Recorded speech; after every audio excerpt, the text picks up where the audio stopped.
It's time for What Drives Reno, presented by the National Automobile Museum in downtown Reno. Here's your host, Phil McDougall.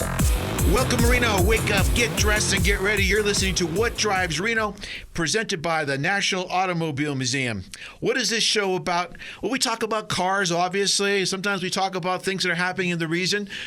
A lot of times we spend a lot more time just talking about cars, but today it's going to be a little different. We're going to mix it up a little bit because I want to talk about people that have just made a difference in the community. People are influencers. People that's got some really creative, exciting stories to share. If you know somebody that you want to make sure gets on the radio show, give me a call or go to our Facebook page at What Drives Reno. Let me know. Maybe there's a topic that's important to you, but maybe it's just someone you just want to talk and get some exposure to. So let us know and go to What Drives Reno. I'm excited today because back by popular demand, our very first guest, he did it remotely last time, is Aaron Hagar, and now he's actually in the studio in Reno. Welcome to the show, Aaron. Thank you, Phil. Well, you know, a premiere show was pretty special, and I apologize for not being here for that. But I figured I'll make it up, and I'll be here in person, even though it was a 2-hour drive from Tahoe. What the heck? Yeah, but that road is nice and smooth now, so it was worth it. Well, I appreciate you coming down. For those who don't know, Aaron, helped us out at the museum. I don't even know how to word that because it's much more than helping us out. You become a friend. I really consider you a friend, and I'm privileged to have know you through one of our board members, Katrina. Yeah. She introduced us, and it went from that to a new display at the museum, and you had what? A whole 48 hours you put it together? But I don't even know. Probably I don't not remember. much more than that. And it was one of our most popular exhibits, and even some of the components, your artwork, are still there. Yeah. Thank you. That's just the beginning of many things to come. And the bromance. Apparently, is, clearly. If you could see us, we're getting closer and closer to the microphones and to each other now.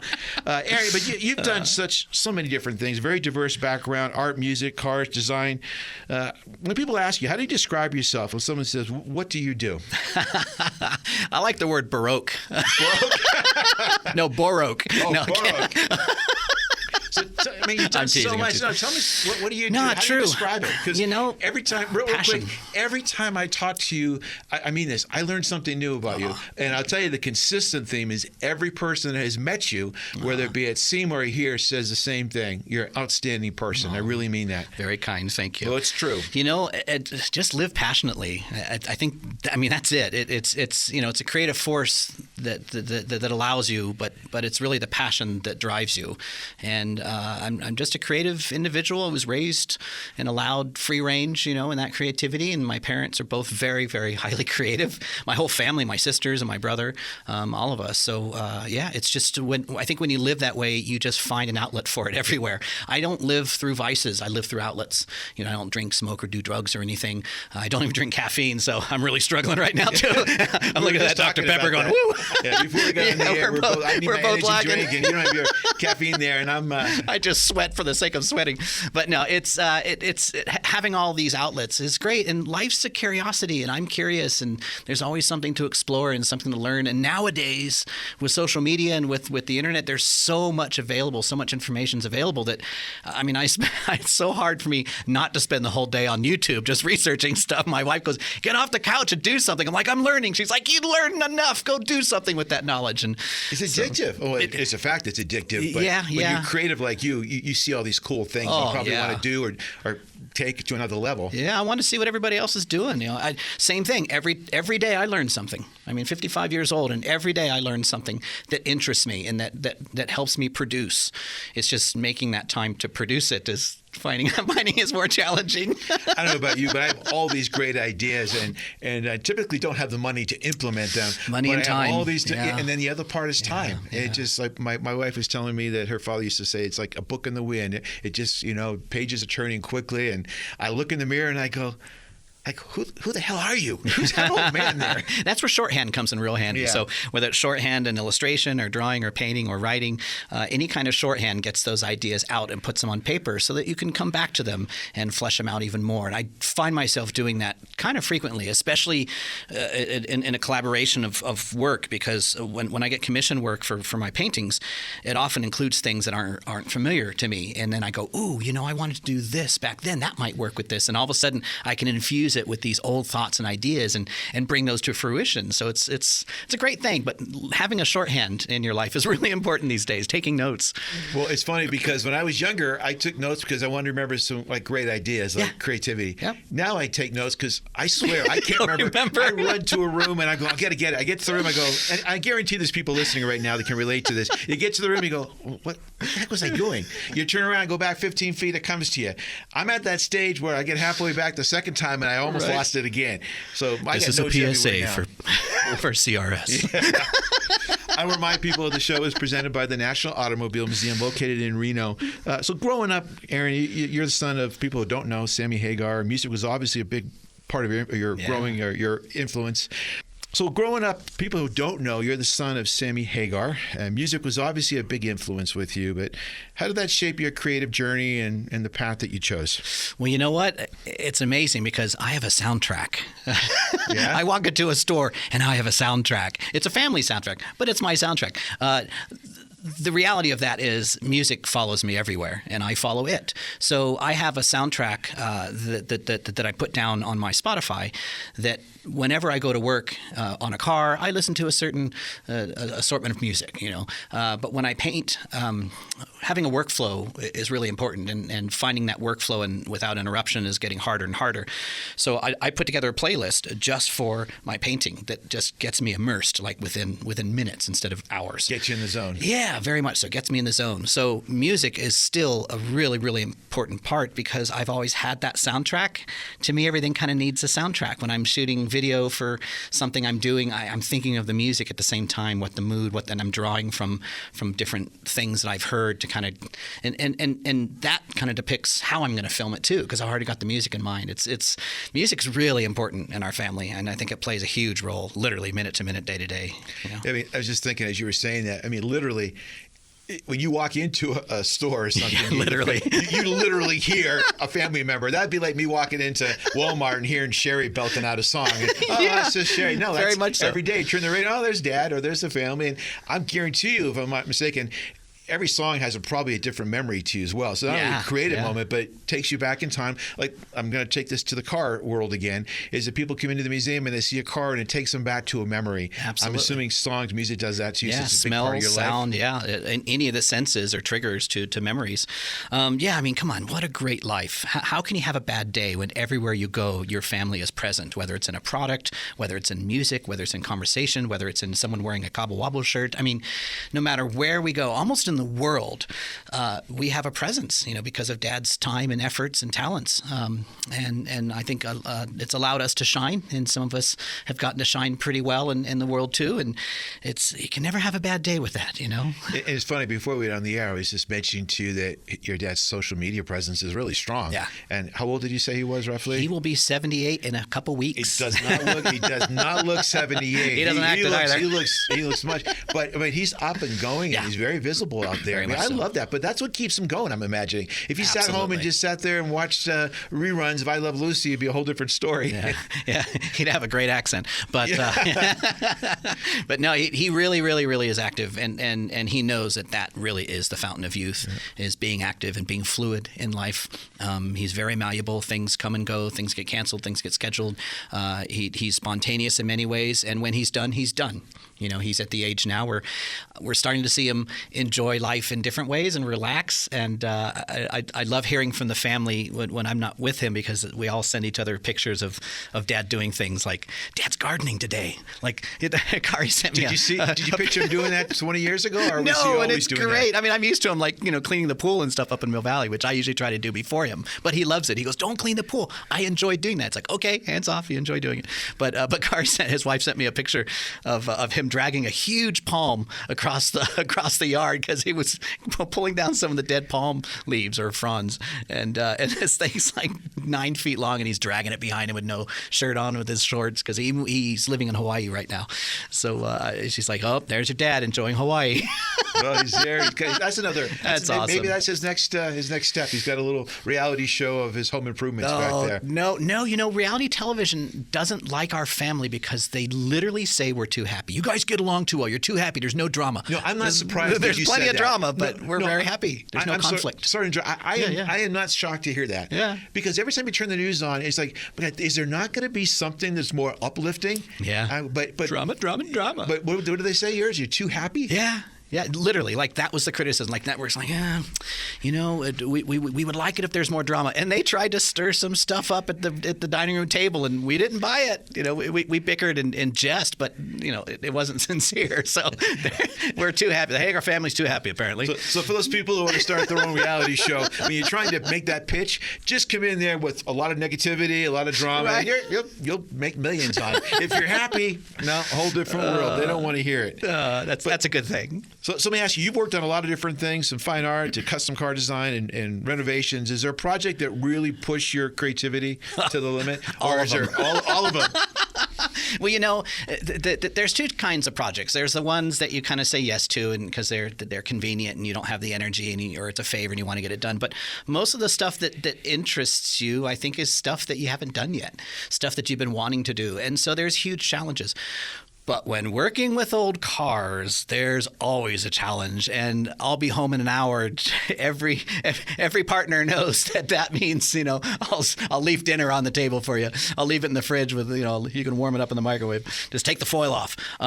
It's one bolt. One bolt could snap. One bolt can cause you days, weeks of headaches. And if it's a rare, hard to find bolt or a block that you can't replace, it could be months or years. So, those projects always have their challenges. I don't have a favorite. You learn from all of them. I think the best ones are the ones that you get to drive afterwards and they work and nothing catastrophic happens. No, but that's in our world too. Again, we have some of the very first cars down to Elvis's Cadillac, and your father's car down there the as Woody well. wagon. The Woody, yeah. I mean, that's a huge hit at the museum. But biggest thing we encounter too is I can tell you right now. I've mentioned it a few times. We've gone down to do a thing with Jay Leno and his show, and we everything's ready to go. We're ready for months, and we're literally going to go in the garage and we're going to show it at the museum right before the truck pulls up. The truck pulls up, and I go, "You guys have tested it 50 million times. Great, right. Everything's tested it. We've done it 4 days in a row, and I'm not exaggerating. Okay, let the media in. Start it up. Cable breaks. Right.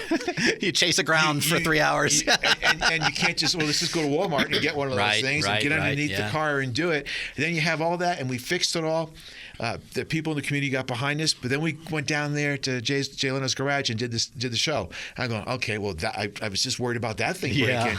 We got in there, an hour and a half, I couldn't get it started. Oh. It started up the first time 50 million times. So let me ask you, you've done a lot of different projects. Is there a favorite build or collaboration that you've done that just really encompasses your personality? Anything that jumps out?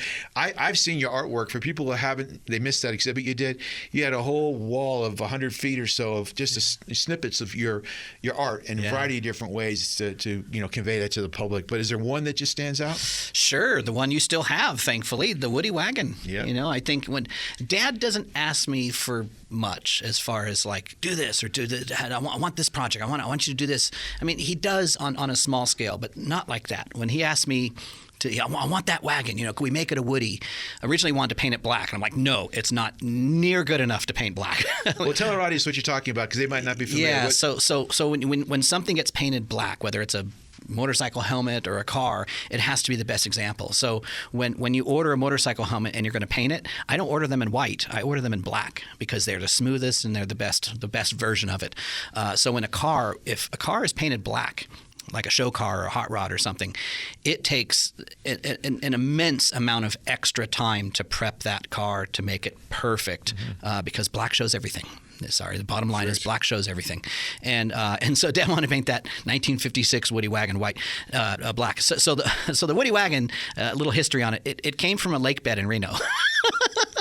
Or a riverbed. It was in sand, and when we were doing some rust work on it, we could not get stuff through it, and we're going, what is going on? And we finally get through some of the metal, and there's like concrete inside the frame, and it was sand. It was compact. It was silt. No. So it had been compacted from so many years of sitting in a river somewhere down here. It wasn't the best example, but it was affordable to me. Of The Sopranos. You're not getting it up or nothing else you found in there, right? Oh yeah, concrete shoes. Yeah. But it wasn't wasn't the best example, but it's a beautiful car. It was a beautiful build. It was super fun, and it was for me. I started with a $500 motorcycle and worked my way up to that car. And Dad said, "I want that wagon. Let's make it a Woody." And we collaborated on the idea. And he wanted to make a marketing tool for the Rum that could be driven to different shows with Rum in the back, a slide-out bar, make it a showpiece. So that's what I did, and it was really hard because I don't work with wood normally, and it was antique teak, and teak is very oily, and I was allergic to it. So that makes it a little tough. Yeah, and I had a month, so I had to hand carve all the woody part of that car by hand, and so we built a theme around it and a story, like a backstory, like what if this guy, he lived on the beach, and this was his grandpa's car, and he just drove it across the country, and to beach to beach to beach, and just had it shipped to Hawaii and had it shipped to Guam or wherever, And so it kind of adopts all these different cultures and all these different things. I want this craftsmanship all over the vehicle, but not in a really high-end way. I want it in a really like a pocket knife kind of way, and that's exactly what I did. I whittled some of it with a pocket knife. I whittled it with grinding tools, rough, and left it all in patina on a satin-finished yellow Woody wagon, and that is now in a museum, thanks to you. So that's my favorite project. The National Automobile Museum. and actually, I'm going to put some pictures of it on our Facebook page of What Drives Reno for those of you who have not been to the museum. But I encourage you to come down because we have 240 other automobiles as well. But yours is absolutely a showstopper. It's yellow. It's yellow. You can't miss it. The pie wagon, Let me ask you a question. Our show is called What Drives Reno, and I mentioned at the beginning it's about cars. It's about a lot of cool things. Actually, what we're going to do is we're going to take a quick break. I'm going to let you ponder this question. I'm long-winded? No. I want to ask you, though, what personally drives you in your life? If you had to describe it, what would be that message you want to convey to people? What personally drives you? And the anticipation is going to build up here as we take a quick commercial break. We'll be back with more What Drives Reno on 1060 AM KFOY, Radio for America. I'm having my birthday at the National Automobile Museum. They have this cool birthday zone with Mater and Lightning McQueen. And their brand new Children's Activity Center has fun games like Junior Engineering Studio, Lego Building, an interactive car wash, and a lot more too. They even have a theater where we can watch a movie or play Mario Kart. I even get my own birthday t-shirt. Book your child's ultimate birthday party today at the National Automobile Museum. Visit automuseum.org/events. From engines to innovators, What Drives Reno is your front row seat to the stories fueling our city. Join Phil McDougall of the National Automobile Museum as he explores the cars, culture, and community that make Reno roar. It's more than horsepower, it's people power. What Drives Reno? Catch the drive, catch the vibe. Don't miss it. Saturday mornings at 11 a.m. on 1060 a.m. KFOY, Radio for America.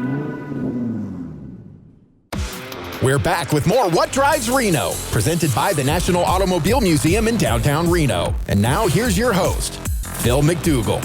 So we are back at What Drives Reno with our special guest, Aaron Hagar. Thank you very much, Aaron. And everybody here is just on eggshells wondering what...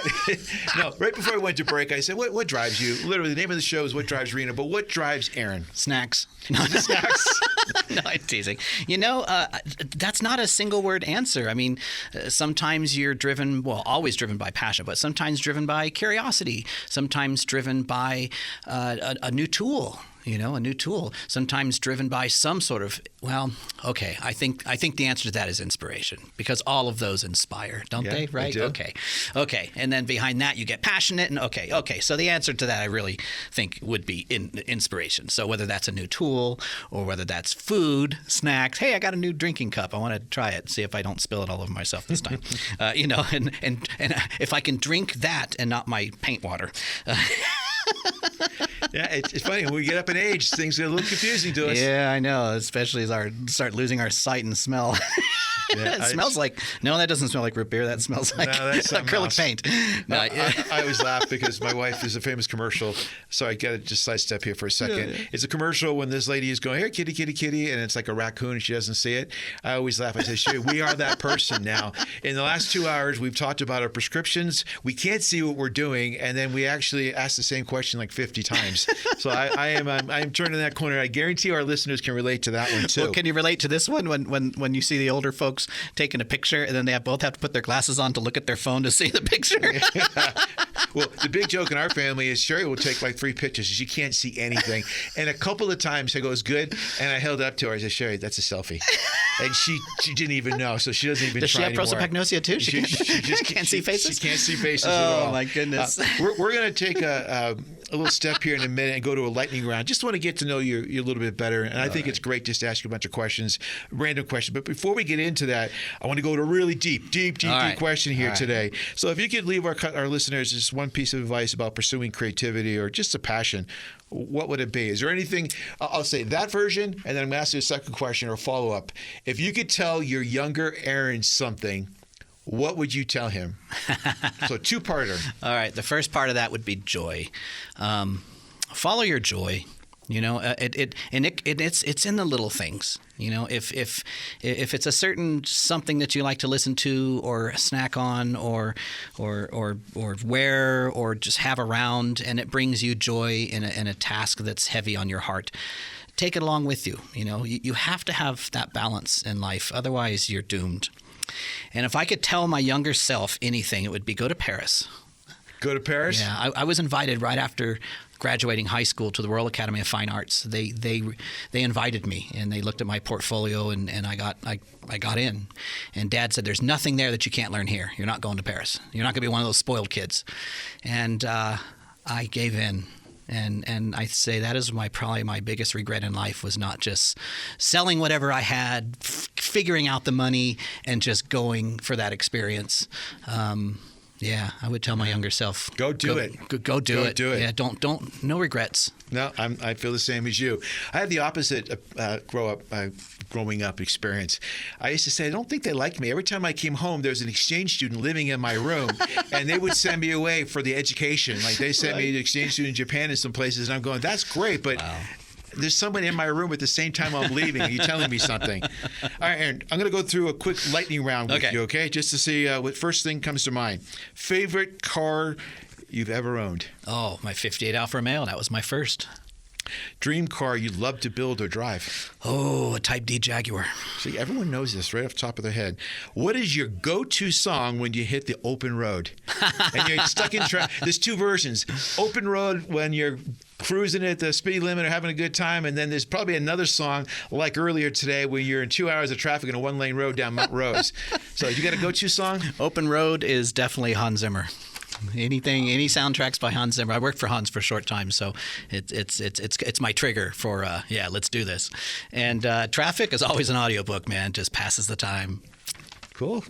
If you could collaborate with any artist, alive or gone, who would it be? Ooh, that I don't have a quick answer for. We'll come back to it. And that changes often. You know, I would still go to my mentor, Michael Pangrazio. He started me on my path of being better than I was, and I still think of his words, and I still see his face, and I have his artwork all around me. That or Ian McCaig. Great. Yeah. Cool. All right. Two more questions. If you weren't doing art, music, or cars, what would you be doing? I think I'd be a plastic surgeon. Well, that's a pretty big jump.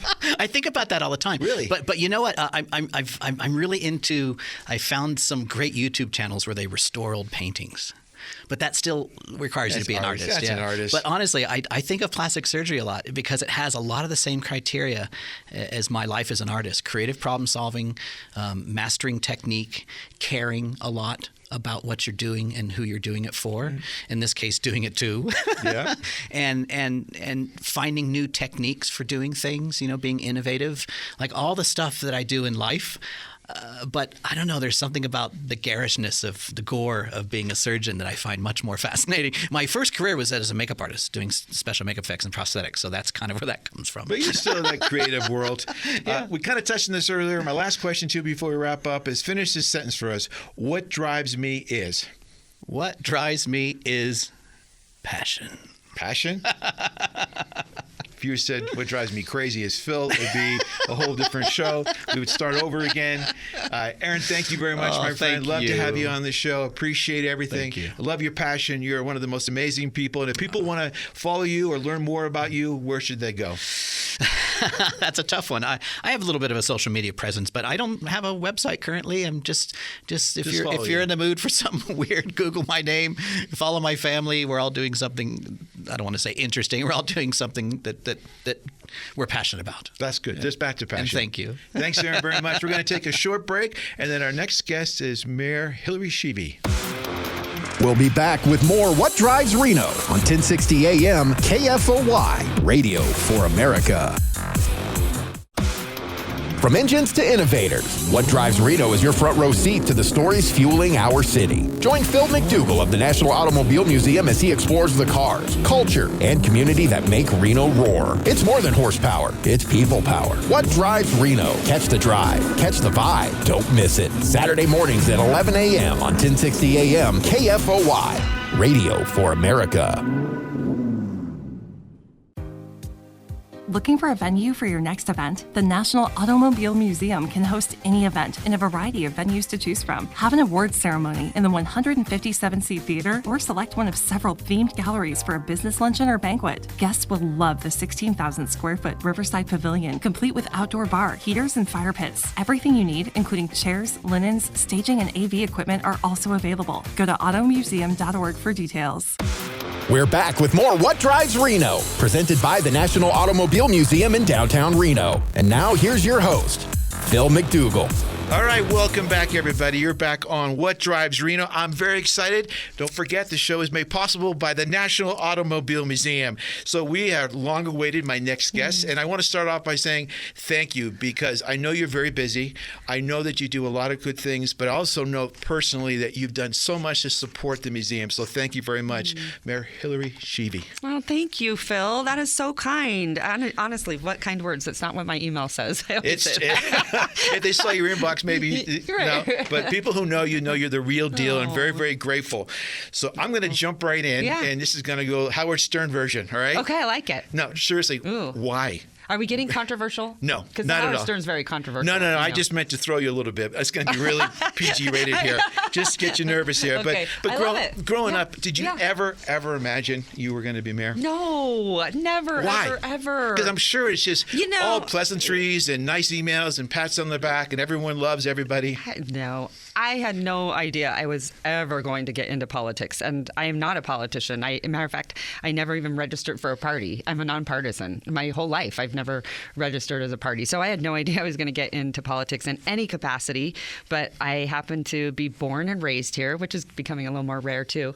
But born and raised here, and I think my experience growing up here probably shaped some of my desire to see Reno be a community that everyone wants to stay in. And most of my friends were like, let's leave. We want to leave Reno, right? Matter of fact, people would say, where are you from? And we'd say, Lake Tahoe, right? Yeah. So I really wanted to change that. But for me, going back to why I started, actually came down to I own a business and I was expanding it, and I wanted to move my sign 2 feet, and I went into the city of Reno and they said that's going to be $5,000, and I thought, wow, what? That's outrageous. And then I started to realize the process became very cumbersome, lots of bureaucratic red tape, probably now knowing what I know, lots of bureaucratic red tape at every level of government, unfortunately. But it was that experience. And then there were 4 of us that actually were the founders of the Midtown District. And that was about 15 years ago. And they said, Hilary, you have to be the one to go to City Hall and talk about the vision for Midtown. And obviously Midtown, if you remember, was very, very seedy, and it was sort of decaying, and we didn't have sidewalks, and so we started this district, and it was my job to go to the city of Reno and speak in public comment to Bob Cashell and other council members and lay out this vision. And it really fell sort of flat on deaf ears. So that's kind of how I was like, you know what? I'm not going to complain about it, because that night I went to a mixer for entrepreneurs, and everyone in the room was complaining. And I thought, you know what? I don't want to complain about it. I want to do something. Yeah, I want to do something about it. And so I ran for actually the at-large position, which I thought was a really good position for me, because they don't represent a ward. They represent the entire community, a lot kind of like the mayor in some respect. But I thought it was a really good position to represent business. There had not been anyone on the city council that had represented entrepreneurs or small businesses or even artists. And so I think I had like this vision of like what we could be. And so that really started my love for community service and jumping in and getting involved. Okay, so the next question is, what would Hilary today tell Hilary back then? What advice? Don't do it. Don't do it. No, I mean, because I'm sure you had those thoughts many times. No, and I don't want to discourage anyone, because matter of fact, I need future mayors. We need, there's a lot of wonderful people in this community that should run for office, that have the talent and also the desire. It's just that I think it's become pretty divisive, and it's so party centric now. It and is. I think that's the biggest problem, is that we have completely forgot about that we are both sides are human. We put politics over people. I think that's problematic in every step of government, and we've got to start seeing each other as human beings, as people, if we really want to get something done. And I'll bet there's a lot of people listening and go, oh, well, if the mayor wanted to do A, B, and C, just let it be done. You know, what's that thing? Let it be said, let it be done. Yeah. No, you can't just say, this is what I want. You have a lot of other steps. A lot of people got to buy into it. Well, guess what? I also think a lot of people don't know this about the mayor's position. The mayor does not run the city. I preside over a body, which is the city council. We have what they call a weak form of mayor government, which can be very frustrating if you are the mayor, because those decisions, you don't get to just go out and make those decisions. And so when something goes poorly, you get blamed for it, right? So that can be a really tough challenge. And I think the public, their perception is very misled by that they should understand who makes those daily decisions on how your city runs, right? We all want to take credit for things whenever it's done well, and we all don't want to take things when it's done poorly, right? But I would say this, I think people don't understand that the mayor does not make those decisions on a daily basis in a city. I have to go out and coalesce my entire body, which is the city council, and get 4 votes. I don't get to unilaterally say, we're going to go and do this, we're going to go and do that. Now, there are some certain instances, and they're very rare, like in a state of emergency. I might be able to say, okay, we're going to put a curfew in place. I get to declare a state of emergency. I get to sign off on those things. But everything else is done by your city council. Yeah, I think that surprises a lot of people. I know it surprises me when I've gone to the city council meetings, and I'm thinking, okay, this is going to be a short 1, 2, 3. Yes, lots of discussion. Yes. A lot of. I think most people, in my personal opinion, is kind of like you. They want to get things done, but they don't take the next step because it's a major commitment. I don't think you're just sitting back. Oh, I'll watch some soap operas this afternoon. No, because you're going from meeting to meeting to meeting. Yeah. It's a 24-hour, 48-hour round the clock. Brian's here. Would you agree? Exact same thing. It's 24/7. I've got my you chief go of around. staff right here, Brian. He'll tell you. It's constant. I think for me though, you have to be the type of person that kind of thrives off of a little bit of anxiety, because you're going, and then at a moment's notice, everything can change. Something can happen in your city that is completely even devastating, or it just can throw you off in any particular way. And so you have to be able to adapt really quickly. You got to pivot. And to me, the biggest thing, one of my mentors said, and when I was younger, boy, I had a hard time with this. He goes, Phil, you just got to listen. You got to put yourself in their shoes, because especially nowadays, such a good lesson. They're so divisive. There's not a middle ground, unfortunately, like there used to be. I think maybe 90% of America, in my personal opinion, is more in the middle. But, both sides are very vocal right now. My whole thing is, if you're not a good listener, you're never going to get anywhere. If you're going to just dig in, it's just not going to work. If you're going to point fingers for your opinion is no more valuable than mine. I just grew up differently. It's just a different opinion. But now I just want people to make a change. I always tell people, if you're mad about the road or the traffic or whatever, I said, when's the last time you went to a meeting? When's the last time you wrote a letter to give some ideas or suggestions, inciting things? Well, I love that you say that, because the engagement I love more than anything else is getting a letter into my office where they're clearly unhappy, and then the end of the letter is, how about this, and the solutions. I love to hear that, because it tells you that they've thought a lot about how to make their community better. And like you said, I think if you want to change it, you have to definitely engage in it. And again, going back to people, there is a saying that I love, and it's, be kind, for everyone you meet is fighting a hard battle. And we forget. You don't know what the other person's going through, what their experiences are. Right. It's a big difference. That's our helpful hint for the day. Yeah, there you go. How do we help people? One question. So the city, obviously, Reno has just had significant growth. Is there one particular thing that you're just so excited about, in the future for Reno that maybe the average listener just doesn't know? Well, there are a lot of things. Well, there are, because I think we forget. I forget, right? I've got this crazy competition with myself that it's never enough.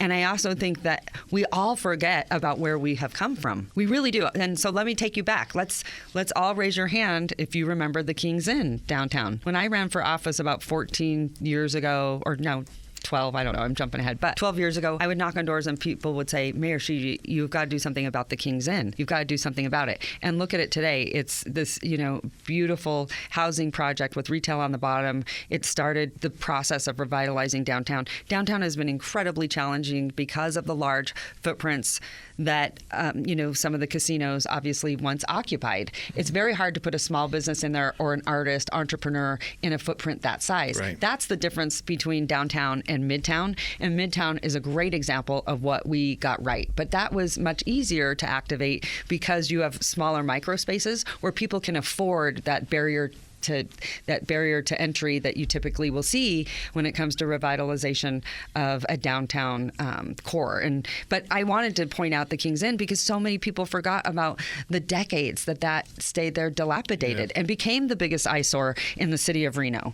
And we have forgotten about where we started. Well, I can tell you specifically, I want to remind our listeners it was made possible from the National Automobile Museum, but we're right down the corner of Mill Street in Lake Street, right on the river. And literally with your help, significant difference around us. Yeah. The ambassadors are out there. We put the River Rangers have made it. Yeah. They're like on a first name basis with everybody now. It has made a huge, huge difference for us. We'll have about 100,000 people come through a year. Yeah. And up until like the last year or so, until some of your efforts have been put into action, it was a challenge for us, for people coming out of town. We're very grateful for the improvement. They want to be able to walk along there safely and enjoy our natural resources. Our community wants the same thing. And so we had to take a tough approach. You're not going to sleep here. You're not going to do the things that are going to make someone else's life uncomfortable or feel uneasy. As a child, I got to experience the Truckee River and play in it all the time and fish and do the most wonderful things. I want our community to have the same experience. So we need it. We deserve it. So I'm not going to allow other people to hijack it. And good news, we just voted at RTC, and I'm very excited about this. We haven't talked about it a lot, but it's really exciting, about a 14-mile stretch that we will make a hub for transportation along the river. And what I mean I shouldn't say transportation, but what I mean by that is infrastructure along the river. So it will be highly revered and a place for people to come to ride their bikes and to run and to walk alongside of it. But it will be a major hub for a transportation mechanism. So there are a lot of people, 14 miles, you could ride to work. So it will finally happen, which I have felt for so long was so needed because it's such an incredible place to recreate, but to get outside and enjoy nature. That's going to be a big deal to have something like that. That's exciting to hear because we got the river. A lot of cities in this around here, they would love to have what we have. We just got to take advantage of it. So that's huge what you're talking about. All right. So if you have people that are here listening right now, what's some advice you want to give them so they can get involved? Well, we have tons of boards and commissions at the City of Reno. I would say check our website if you want to get involved. Or just, volunteer, even at the Automobile Museum. There's so many great things that you can get involved in. As a matter of fact, there are a few I was going to throw in there. And let's talk a little bit about what you offer. I was born and raised here, and quite honestly, Phil, I hate to admit this, I have not been to the Automobile Museum for probably 2 or 3 decades. When you took over, you opened the doors to the community, you made it vibrant, you made it welcoming. It is really a shining star. But I want the community to know, if you have not come, you've got to see what Phil has done there. It is remarkable. The history, the rare pieces and the cars that you have. This is incredible that Reno, Nevada has those. And they are like on this level of, I don't know how you describe it, but that's on this level of so scarce. It's remarkable that it's right here in our city. No, we're really proud of it. Right? I think people forget. A big joke I always say at presentations, I say, raise your hand if you haven't been here, since your prom. And unfortunately, like a lot of people raise their hand, or at my 3rd grade field trip, and I go, oh my gosh, I got to re-educate people. Yes. We were voted, and this is a big deal. We were voted by USA Today 2 months ago as the top 5 automobile museum in the country. Oh my God. And TripAdvisor, we were voted number 1 favorite place to visit on TripAdvisor. So that's huge. But I'm not going to say, I understand it. For locals, I got to keep them engaged. So even on top of that, I said to people, what do we stink at? What do we suck at? What's your impression? And we went through everything from basics, from the audio visual to everything else. And they basically said to me, Phil, it was too static. So we have now, with the support, this wouldn't happen without the board. Well, every 90 days, have a new exhibit. But I was going to say, I think people are like, oh, I'm not into cars. But what you've done, So Phil, different. if you have diversified so much in there that people are just like blown away whenever they see what you've done. And you've also invested a lot in our children. They get to come there and, play and learn certain things. And so you also educate the community. But there's other things. You've really kind of diversified the museum as well. And the stories that people will tell you when you're there, my favorite, and I don't know, I'm obviously not a sophisticated car enthusiast, but my favorite piece, I didn't see it last time I went there, so you better have it out. Or maybe you're taking it for a joyride. But my favorite piece is the Jeep. It's probably like, what, a 1970s Jeep? The Gerari? Yeah. Okay. So this Gerari, they call it a Gerari.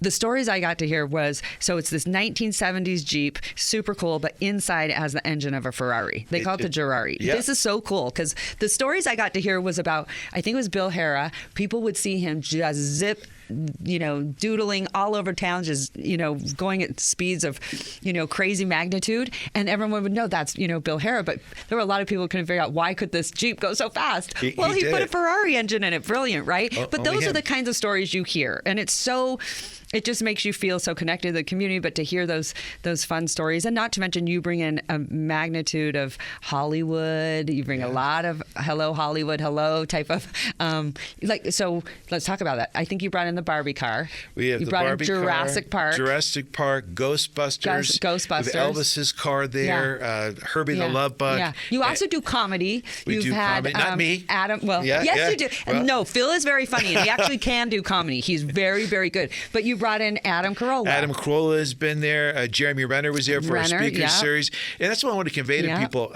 I literally want to say to them, I've said to them many times, if you don't like, maybe you don't like cars, maybe you just, right. But we have cars, 240. Maybe you like to have, you like Hollywood things. We got the Hollywood. Maybe you just like sports cars. We have Formula One. Maybe you don't like sports cars, but you like NASCARs. We got NASCARs. Right now, we have 110 years of the Harley Davidson's history right there for 60 days. Love it. Then we'll bring in Burning Man. Then we'll bring in Transformers from Sony, or I forget what studio is doing that with us. And then this year we're bringing in celebrating Route 66 with the Cars people. So if you haven't been to the museum, there's something all the time, and it's a great place for people to come back, nonprofits specifically that don't have a big budget, that want to work with us and say, I can't afford these big places in town. I want to do something with you. Will you do a revenue share? Absolutely. Yeah, it has been it really has become the crown jewel of downtown on so many levels because you've activated it. Not to mention you revitalized the space outside where you'd have music and people can have cocktails right outside 40-foot bar. Of their, right outside on the Truckee River. Yeah, it's you beautiful. have done a remarkable job. So if I appreciate you that. live in this community, you have not been to the Automobile Museum, you are missing out. It is phenomenal. But also, again, you've brought the community together to raise money for very important causes and for things that are so needed. And you guys, I don't know if you share the calendar to those events, but that's another great thing. If you want to give back to the community, attend one of the nonprofit events. We have them all the time. We've had the Parkinson's Foundation. We just did something the other day from the Pet Network. There's cancer survivors. Yesterday, you were just at the museum celebrating. Tell what people the were. Centurions.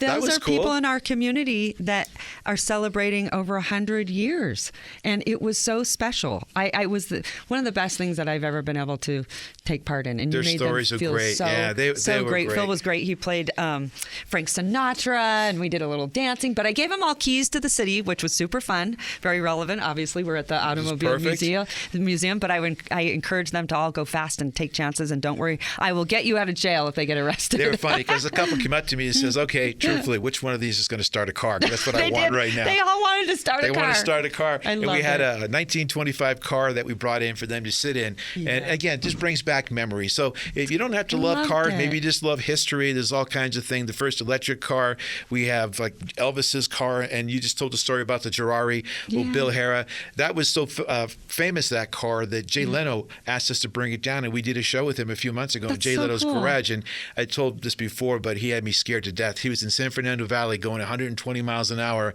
in that car, and everyone who knows me knows I was genuinely scared by my face when he was doing that. He's just talking. I'm going, now he's had like 3 or 4 mishaps the last 4 months. Right. Here. I don't want to be number You're 5. Like, Jay, okay, we can. I don't want to be number cool 5. We No, can it's cool it. fine. We can get up to 120 on San Fernando Boulevard. And the funny part was, right when it was all over, we go to pull in, and we got pulled over by the police.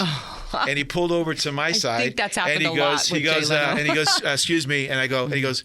He leans over. Oh, Jay, is that you? Oh, okay. Have a good day, guys. We just went Well, I 120 think miles because an he's hour. probably done Been it so there. many times. Been They're there, used to, done that. it's just Jay. No, it was it's just good. Jay. But that's so great because I know that you guys have built a great relationship, and He's he been loves the great. museum, and we've had a lot of support. But that is solely because you have been so good to work with and open the doors to the community, which we haven't seen in so long, and you've made it happen. I just want to remind people, and you've done this, and that's the truth. You've helped create the awareness and remind people that we're here. I want people who are listening to know that if you have a small event, a big event, a birthday parties, we have birthday parties every weekend now. We have a 3,000 square foot children's activity center that's state of the art. Some of the museums, down some of the biggest museums don't have anything close to what our board. And our board is the one that I get to take the credit.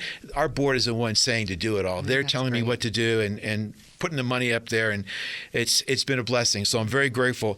Before we take a quick break, I just want to go into a lightning round with you. Good. I love because that. I think it's important for us to get to know you. And I was going to mess with you and have a couple of Are we really doing like I don't know, McDonald's versus Burger King? No, just more simple. Actually, what I was going to do, I did it last week. I was going to have a little thing, wink, wink, with Terry, and say Boxers briefs. Right? I did that. I did that to Sandoval. I did that to Sandoval, and he said nothing. And it made everyone laugh. But I was going to have a little thing with you and funny. say, Did he "Don't say go that? live." He did. Oh, I love said, "You okay if I ask you that question?" I love He it. goes, "Sure." Oh, No, he yeah. was great. He's great. But I was going to start off with the show and just pretend that we were live, and it's going to start off with some really outrageous questions. Love it. And I said, she'll go with the flow. I did it to one of my teammates, and she just panicked, and she just goes, I got nothing. She didn't know what to say. All right, first question. What song always makes you roll the windows down and sing along? Oh my gosh. It would definitely be a Tears for Fears song. Shout. Really? Yeah. It's going to be Shout. Shout. Let it all Now, out. Mia, do you have a different song? I asked Aaron this one. I asked Aaron this one earlier. Yeah. Do you have a song that you're in a happy mood? Is Shout the one after a long board meeting, or is Shout, do you have one that you're in traffic and you I pull think that after one a out? long board meeting, it's going to be something like Metallica or something hardcore. Yeah, little it's got to be headbanging? like Rage Against the Machine. A little like that. headbanging. Yeah. I'd love to pull up next to you Metallica or watching Rage you Against rock the out. Machine, something hardcore, right? All right, so if you now had I'm dating myself. You guys can all tell how well, old you're I only am. 22, so that song didn't even come out That's yet. right. Well, that's true. I could have See, said you just Britney accepted that Spears one. or Taylor Swift. It's funny because we have stuff, cars in the museum. Real quick, I'll have like Mach 5, and I'll have Grease Lightning and Shagmobile. Oh, I and love people go like, "Why do you have this?" I go, "Because that's my age group, and I'm Right. dating myself." All right, next question. I'm going to go through these fast for Go you. If ahead. you had a superpower to help Reno one day, what would it be? What would be your superpower? I think to make sure everyone has access to services like rehabilitation for addiction. I would, if I could get every single person those kinds of services. We could also use some more kindness and compassion. But the one thing that we are solely lacking is treatment to therapy and for addiction. I think it's our darkest secret in this country. So I would, if I could wave a wand, it would be to make sure that everyone has those services available at no cost. I know you're really passionate about that. We could do a whole episode on that. We could, I yeah. just don't. Sorry, I don't think people truly understand what's available, or Yeah. we understand what we can really do to make a difference. Right. There's so many things. It's just not one-stop shopping. Let's Yeah. just put them here or do that. Right. So much more involved in that. Right. All right. If you could sneak into one Reno event in disguise, what would it be? The rodeo. Rodeo? I go every year and I love it, and I'm a huge rodeo fan. But sometimes it would just be nice to just sit there in the stands with everyone else. I think if I could go every night in disguise, I would do it. Mine would be, I just want to have the powers to be invisible. So I'm just enjoying for the same reason. Yeah. I mean, not at your level, obviously, because people, I'm assuming, come up and just start throwing questions at you. I'm here to socialize a little bit. All right. Which one word describes Reno's future? Bright. I'm going to go with bright. Then Bright? I want to go with big, and then I want to go with innovative. Yeah. Okay, this will make me smile. If you could have a mascot, what would your mascot be of you? Oh my. These are deep Labubu? questions. I don't know. That would be your mascot? Labubu? I don't know. All right, we're going to date the ourselves. Kids Collective, and they're super funny, and I just think the culture is so funny. So I went with Labubu. I like it. See, all right, if you, last two, favorite childhood toy or game? And this you might date Oh, yourself. If you say this is Rock 'em going to Sock 'em date Robots myself. or something. This is going to date myself. And I have to pick two. I'm not very good at your directions. You always say pick one, but I always have to pick two or three. No, so here we go. Who's leading who? Okay, because I have people in the room with me, so people that are listening to this, they can't see who's in the room. So I'm looking at them because I think they're going to agree. Well, maybe not, but we're going to go with Candyland. Absolutely. And the second big one, Operation. Yeah, those are Do you remember when you'd hit big that ones. metal? No, but it would just throw you for a loop, and you'd love the sound. But you get so nervous that your hand would start to shake. They took it away from me because I get so mad. No, and it would no matter. I knew it was going to happen. Competitive. I'm extremely competitive, but I knew it was going to happen every single time. But I always had the same reaction, like I'm shocked. That's what I'm saying. Why am I so shocked? You knew it was going to happen. You knew it was going to happen, but it still like made you jump out of your seat. We should build a large one in downtown Reno, a life-size Operation game. No, really, and then get it and put a live cam there. It's kind of a cool idea, right? Put a live cam there and just watch it. It'd be hilarious. It'd be hilarious. What was it? They would like give you this shock. We're just going to watch people get shock feel. Is that what we're doing? Well, do me a favor. If I win the lottery, then I'll invest in that because I won't care what anybody says. I bet we could have someone from Burning Man make it for us. They could do it. They can make it for us. The generator could do it. Okay, all right, what else? Last two before we wrap up. If who would play you in a movie about your life?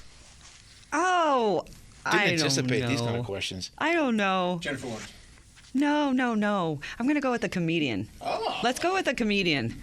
I'm trying to think. I don't know a lot of their names, but I do love comedy. It's one of the things that really does help me kind of, I think, check in with my mental health. Honestly, anyone that's struggling, go home and put on your favorite comedian, have a good laugh. Who is that? Catherine Blanford. Okay, I don't know. She's funny, but I would say no, it'd be more like a comedian instead of an actress. Because it's got to be about the laughter. You just want to have fun because we need it. I think, there's a very serious side to me, but there's also a side that I think people don't see you as a person, they see you as a politician. That's really, really hard because I never got into this for politics. And so I just want to stay as humble, as grateful. I've been given an opportunity that I never thought possible, and I just want to stay very connected with the people that help get me there. We lose that all too often. So. I am so, I don't know if it's a Bostonian thing because I'm from Boston. I've been out here more than I've been back there now. But to me, it's all about loyalty and relationships. You can't beat that. Life's too short. You got to be loyal, have friends. All right, last two questions.